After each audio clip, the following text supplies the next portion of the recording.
നിങ്ങളുടെ ഇടവകയിൽ നന്നായിട്ട് പ്രാർത്ഥിക്കുന്ന ഒരാളുണ്ടാവും. കളിയാക്കാൻ പോകരുത്, തടസ്സപ്പെടുത്താൻ പോകരുത്. വലിയ അപകടമാണ്. ഈശോയ്ക്ക് വേണ്ടി ഇറങ്ങാൻ തയ്യാറായിരിക്കുന്ന ഒരു മകൻ, മകൾ, നിങ്ങളുടെ ജീവിത പങ്കാളി അവിടെ ഉണ്ട്. പക്ഷെ നിങ്ങൾ തടസ്സം നിൽക്കുകയാണെങ്കിൽ വലിയൊരു അപകടമാണ്. നിങ്ങൾ ആത്മീയ വഴി ഒരെണ്ണം അടച്ചാൽ കർത്താവ് ഒരു 10 ഭൗതിക വഴി അടച്ചു കളയും. അതാണ് കർത്താവ്. അതുകൊണ്ട് ആത്മീയ ശുശ്രൂഷയ്ക്ക് വേണ്ടി ഇറങ്ങിയിരിക്കുന്ന ഒരാളെയും തടസ്സപ്പെടുത്താതിരിക്കാൻ ശ്രദ്ധിച്ചുകൊള്ളുവിൻ.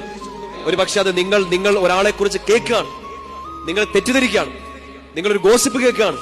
നിങ്ങൾ പറയാണ്, ഇനി ഈ ബ്രദറിനെ വേണ്ട, ഇനി ഈ സിസ്റ്ററിനെ വേണ്ട, ഇനി ഈ അച്ഛനെ വേണ്ട, ആ ആളെ കൊണ്ട് ഇനി ധ്യാനിപ്പിക്കേണ്ട, ആ ആളെ കൊണ്ട് ഇനി വചനം പറയിപ്പിക്കേണ്ട. നിങ്ങൾക്ക് യാതൊരുവിധ സത്യവും അറിയത്തില്ലെങ്കിൽ നിങ്ങൾ ചെയ്തുകൊണ്ടിരിക്കുന്നത് പരിശുദ്ധാത്മാവിന്റെ വഴിയെ തടഞ്ഞു നിർത്തിയേക്കാണ്. ഒരു ആത്മീയ വഴി നിങ്ങൾ അടച്ചാൽ 10 ഭൗതിക വഴി കർത്താവ് നിങ്ങളുടെ മുമ്പിൽ അടച്ചു കളയും. അതുകൊണ്ട് അറിഞ്ഞുകൊണ്ടോ അറിയാതെയോ ചിന്തയിലോ വാക്കിലോ പ്രവൃത്തിയിലൂടെയോ എവിടെയെങ്കിലും വെച്ച് ഒരു ആത്മീയ വഴികളിൽ ആരുടെയെങ്കിലും വഴി തടസ്സപ്പെടുത്തിയിട്ടുണ്ടെങ്കിൽ I tell you, in the immediate future make a good confession. നിങ്ങൾ ഒരുപക്ഷെ കുമ്പസാരത്തിൽ ഒരിക്കലും പറയാൻ തോന്നിയിട്ടില്ലാത്തൊരു കാര്യമായിരിക്കാം. എവിടെയെങ്കിലും വെച്ച് ഒരാളുടെ ആത്മീയ വഴിയെ ഞാൻ തടസ്സപ്പെടുത്തിയിട്ടുണ്ടെങ്കിൽ വലിയൊരു അപകടമാണ്, വലിയ അപകടമാണ്. നിങ്ങൾക്കറിയത്തില്ലാത്തൊരു കാര്യം നിങ്ങൾ ഷെയർ ചെയ്ത വഴി ആ ആൾ ചെന്നെത്തേണ്ട സ്ഥലത്ത് അയാൾക്കെത്തി അയാളിലൂടെ വചനം കേട്ട് മാനസാന്തരപ്പെടേണ്ട ഒരു 10 പേർക്ക് ആത്മീയ വഴി നിങ്ങൾ അടച്ചു കളഞ്ഞെങ്കിൽ അതിനുത്തരം പറഞ്ഞിട്ട് കർത്താവ് നിനക്ക് ഭൗതിക വഴി തുറന്നു തരത്തുള്ളൂ.